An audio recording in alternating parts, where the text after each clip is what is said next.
In this module, we're going to solve the lab. Most of our work has to be done in the discourse handler JS file, so let's go open that.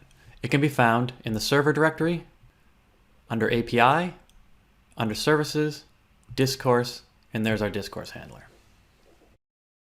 Now, the discourse handler provides instructions about what you need to do, so let's work through these. Let's start at the top. In this exercise, we will enable a user to get various information about the park that he is requesting. In order to do this, we need to keep track of the park name that the user is talking about. Then, when a user asks for details about a particular park, and we'll know whether he's asking for details because we can identify the tell me about intent.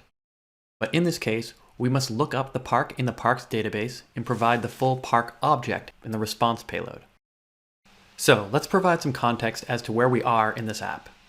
So here we're in the discourse handler JS file, and we provide a method discourse handler which receives a parameter R.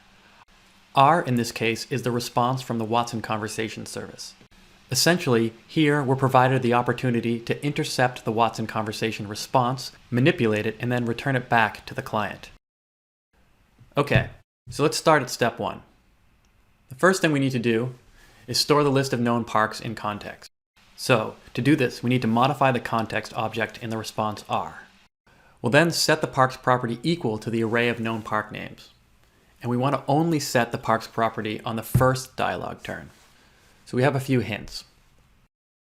We can get the array of parks by calling parksdatabase.all. And that's defined right up here, so that's good. And there's a brief note that mentions that parksdatabase.all returns a list of park objects, not park names. So we'll likely have to do some transformation there. And finally, to only set the park's context variable on the first dialog turn, we can use the system object to get the turn count. And finally, there's an explanation of how we can test our work. And we can do this a couple of ways. We can use the UI and type show me a list of parks to verify that those parks are actually there. Or we can use a tool like Chrome DevTools and inspect the response payload. Let's start the app and see how it works. Let's navigate to the Git project directory. In our previous module, we already installed the dependencies, so we can simply run npm start. And we see the server is now started. Instead of using npm start, I'm going to use nodemon. This is a tool that'll automatically restart the server whenever I make a change. We can run nodemon index.js, and you can see the server starts up just the same. Now I'm going to click over to another tab and notice I'm in the client directory. Let's go ahead and start the UI. We can run npm start, and the UI will come up and open in a new browser window. And let's quickly try it out. So if we type something like, show me a list of parks, you'll see that the only park we know about is Mount Zion. And we're going to change this next. We'll have our server return the full list of parks.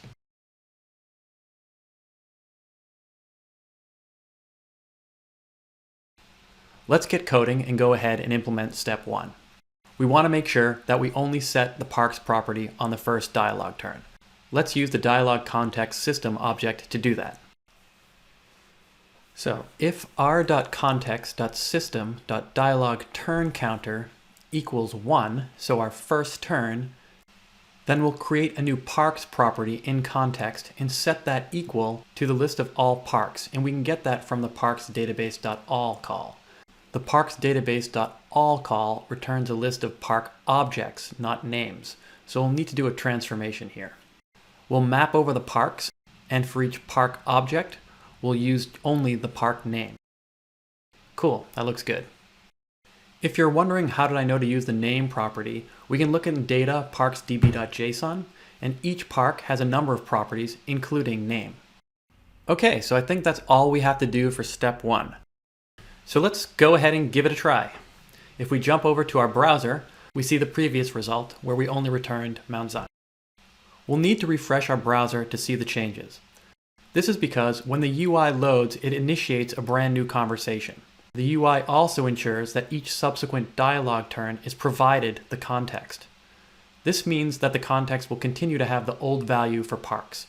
So we'll need to refresh to ensure the UI creates a brand new conversation for me. So I'll refresh and try the same input as before. Show me a list of parks. And this time you'll see that 3 parks come back: Mount Zion, Great Smoky Mountains, and Denali. Success! We were able to modify the list of parks from the server and provide it back to the client. Let's move on to step 2. In this step, we're going to keep track of the park that the user is currently talking about, and we're going to store that in context. This will be nice, because now the first time a user refers to a park, we can store it in context, and then we'll have knowledge about it for all future inputs, or at least until the user refers to another park. Let's take a look at these instructions. We're going to want to store the park name that the user is currently asking about. And to do this, we'll have to examine the entities object that's provided in the response R. If the entity detected has the value national parks, then we'll update the context object to include a new property park, and we'll set that property park equal to the value of the national parks entity. And this is going to be the name of a park. For example, if we jump over to our conversation tool and we expand the national parks entity, you'll notice that we have 3 national parks values: Denali, Great Smoky Mountains, and Mount Zion. There are also synonyms associated with them. So for example, you can say Zion to refer to Mount Zion. Okay, let's write the code. The first thing we'll want to do is create the variable park entity to hold the national parks entity, if we find one. From the response object, we'll use the entities array, and we'll use the JavaScript find method. We'll create a predicate function that, when true, identifies the entity with name national parks. As a result, park entity will be assigned the entity with name national parks. If the predicate doesn't match, then the park entity will be undefined. To check if it's defined, we can write if park entity. If it is defined, we'll get context from our response object, and we'll create the property park, and we'll assign it to the park entity's value. And the value will be one of those park names: Mount Zion, Denali, or Great Smoky Mountains. Okay, let's test our change. So there's no good way to try it out in the UI, so we're going to use Chrome DevTools. So let's open those up. Be sure to open to the Network tab. Let's go back and just refresh our browser so we can start fresh. So we've already sent one request to Watson Conversation, and that was to initialize the conversation. And it produced the "What park are you interested in learning about?" response. So let's go ahead and submit a couple more inputs to Watson Conversation. Let's start by asking about one of our known parks. Tell me about Denali. This doesn't work because we still have to complete step 3. In any case, let's try another input. What animals live there? And this, as expected, fails as well. So let's go ahead and open Chrome DevTools again, and we'll look at the Network tab and we'll filter on message. And let's take a look at the 3 requests to our backend. The first request initiates a new conversation, and we can tell because it provides an empty input text. You'll also notice that the context object has the list of parks that was provided by the server on the first turn. This is what we implemented in step 1. Our second request, we asked, tell me about Denali. Notice in the entities list that it detected the national parks entity with the value of Denali. If we now look at the context object, you'll notice that the park variable we included is now set to the value of that entity, Denali. Now, if we look at the last request we made, what animals live there, you'll notice that we do not pick up the national parks entity. However, if you look at context, you'll notice that the park variable that we created is still set to Denali. This is really cool, because here we can keep track of the national park that the user is referring to, even if the user doesn't explicitly mention the national park in the input. So, when the user asks what animals live there, we can be sure to respond only with the animals that live in Denali. We'll put all of this together once we complete exercise 3. In this step, we're going to retrieve the park record from the database and return it to the client. We'll do this anytime the user expresses the tell me about intent and wants to know about a park.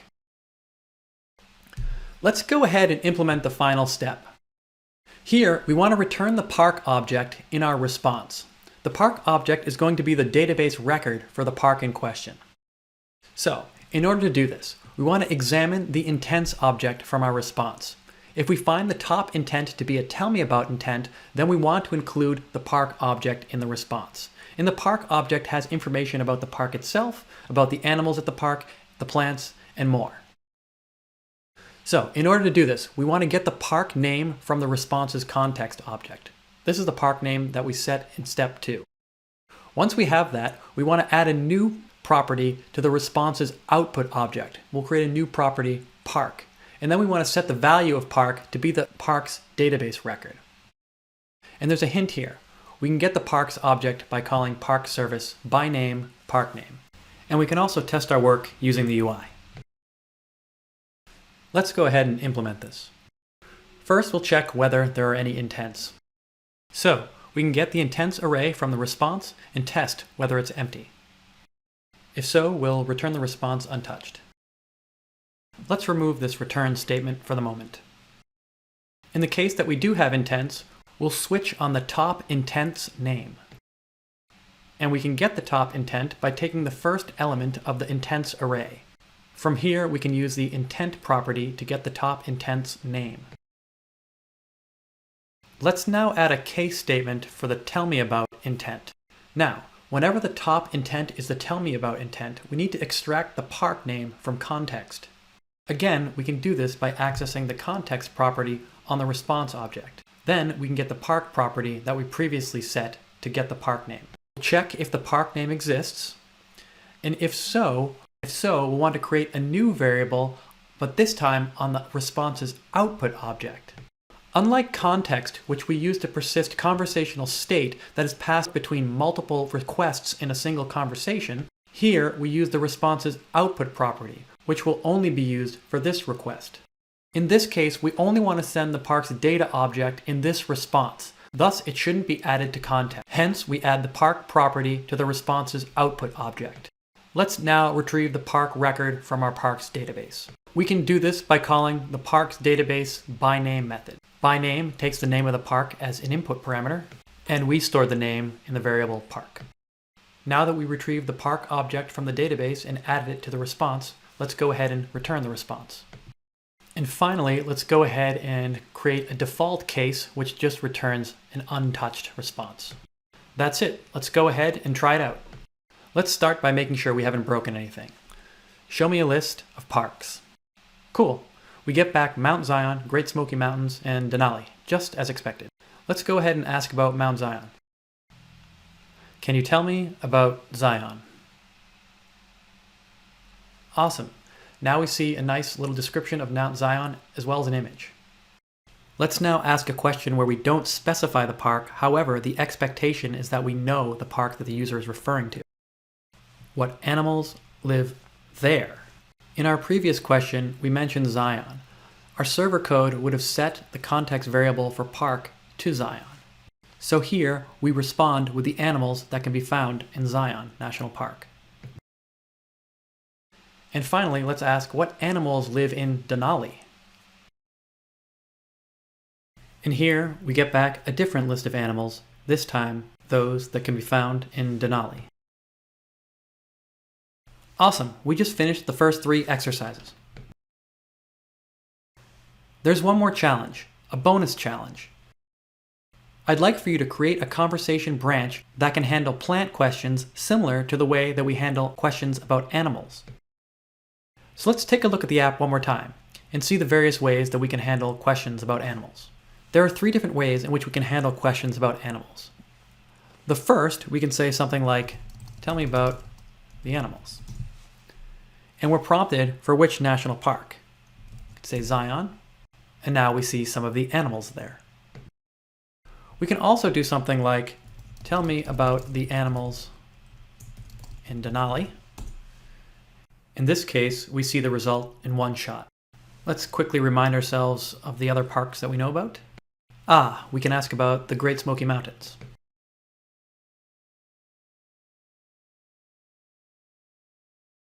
And then we can ask what animals are there.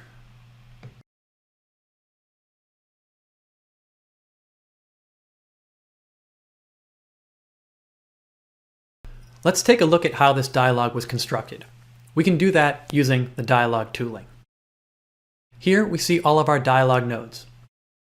If you remember, dialog nodes are evaluated in the order that they're specified. So we start at conversation start, move to greetings, help, and so forth. At this 4th node, we see it has a condition that matches when the tell me about intent is present, as well as the animals and national parks entities. When this condition is met, we have all the information necessary to provide back the animals result for a particular national park. You'll need to create a similar node to handle plants. The next node matches when the tell me about intent and the animal's entity are present. In this case, we don't know the park unless the user's already specified it and it's stored in context. Thus, there are a few cases to handle that we need to map out with Dialog. In a previous lesson, we mentioned that we could use jump to bypass user input prior to moving to a child node. We do exactly that here. From this node, we set up a jump to. And that jump to is going to jump to the child node with condition $park. This is exactly what we want because we might be able to avoid user input, particularly if the user already specified the park and we have it saved in our park context variable. Here we provide a Watson response, but we don't have to since our backend server is going to provide the park database record with the response. We do need one more thing. We provide a card type property and set it to animals. This signals to the UI that it should render using its animals card. All in all, if $park exists, that is the park context variable, then we will respond with the appropriate park and the UI will be able to render the animals for that park. On the other hand, if park does not exist in context, then we'll fall through to this node. Its condition always evaluates to true, so it will prompt the user with the response for which national park. If the user provides a valid park name, then our backend will have all the information it needs to provide a valid park response. If that's the case, then we're all set. We don't have to do anything else here because our backend can take care of the rest. On the other hand, if the user doesn't specify a park name, then we'll be moved to this node's first child node, which is here. Once here, this node also always evaluates to true and will output, I don't know that park. That's it. You can now go ahead and implement the same conversation structure for plants.